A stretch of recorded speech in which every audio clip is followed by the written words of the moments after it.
Welcome to another King Arthur Legends Rise video, guys, and welcome to the channel. In today's video, I want to focus on power, guys. Why is it important? How to increase your power and how to unlock different rewards and extra stats. Very, very important. As you may notice, currently I am at 178,000 power. This not only that will give you rewards, guys, but it will give you additional stats.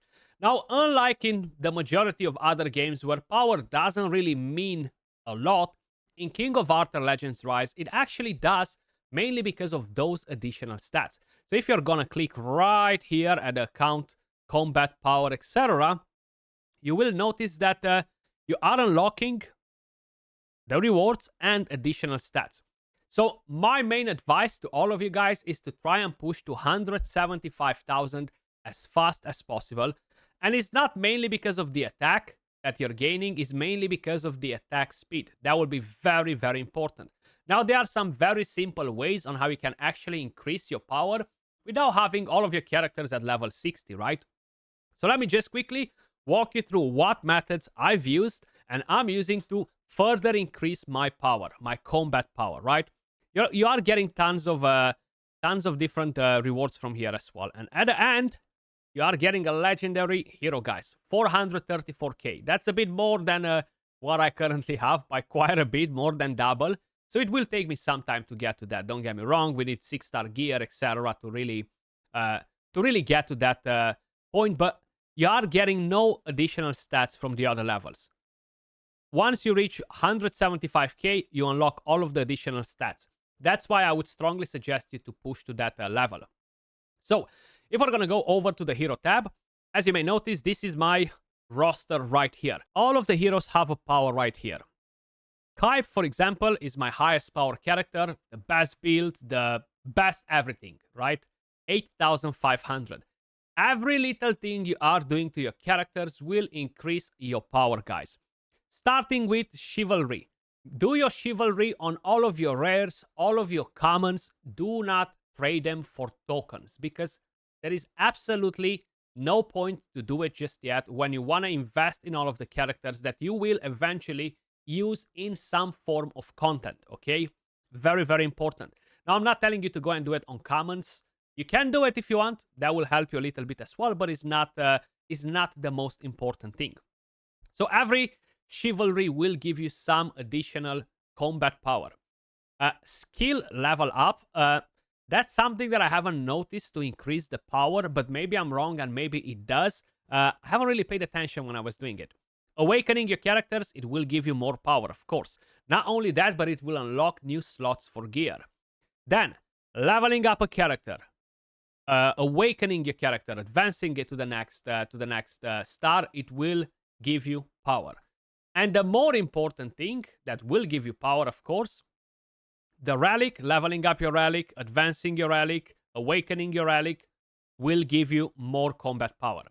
And then the equipment, guys, will most likely add one of the biggest chunks of power to your character. So let me just quickly show you what I'm doing. As you may notice, I have quite a few of them going all the way to level 50. I'm planning to do more level 60s, of course, then more 50s. But for the moment, I'm only working on characters that are relevant to me, the ones that I'm planning to take to 60. The rest of the characters will end up in being level 30, some level 40, some level 20.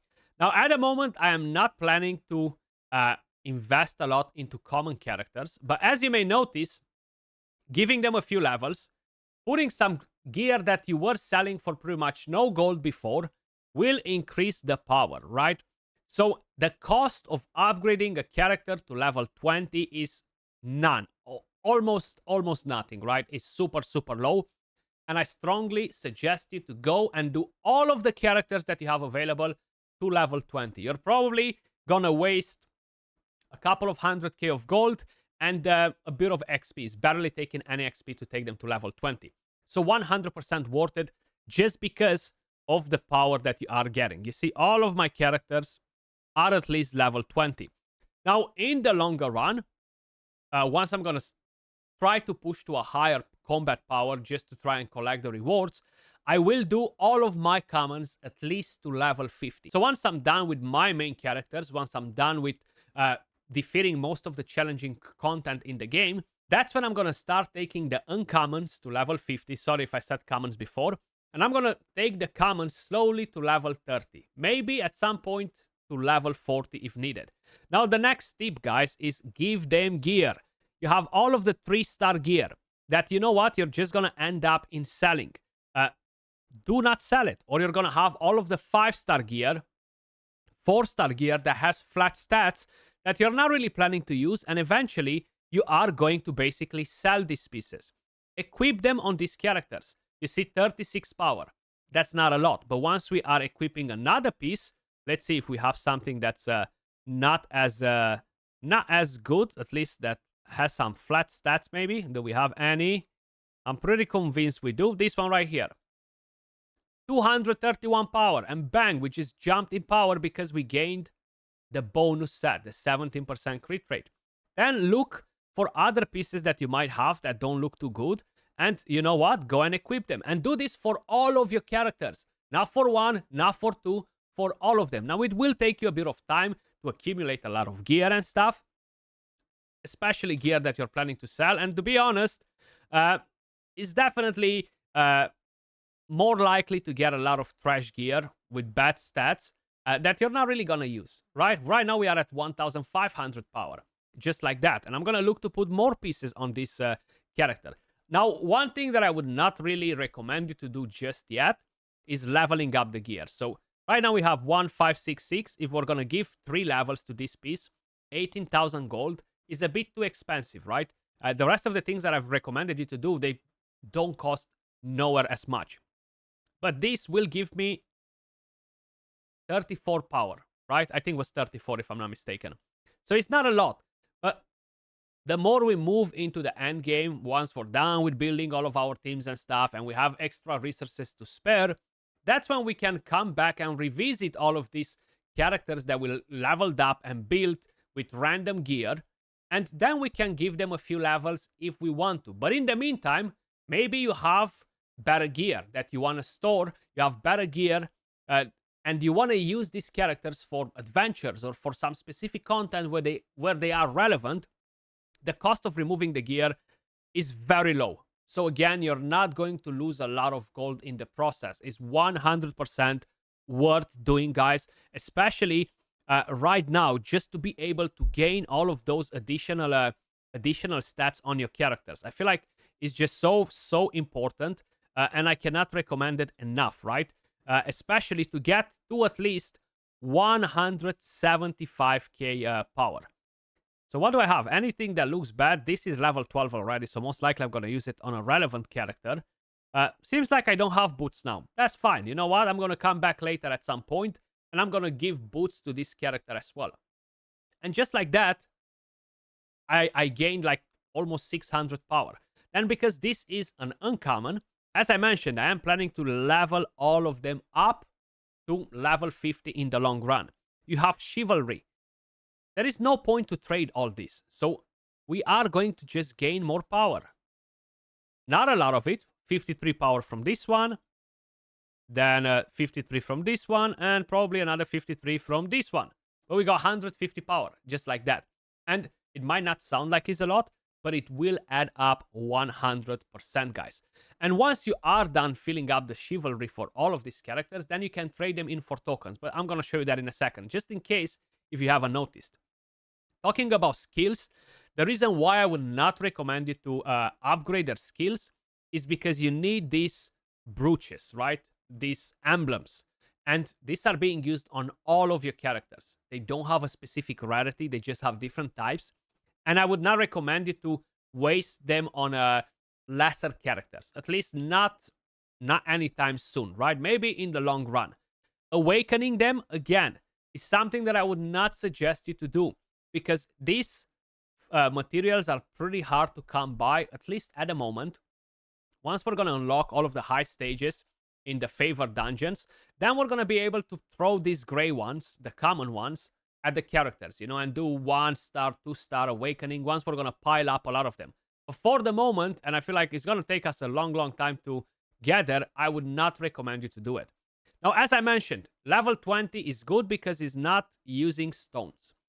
If you want to take them to rank 3, rank 4, you will require stones, and that's why I'm planning to do this in the longer run rather than right now. You will require to farm stones as well. But let's just say getting a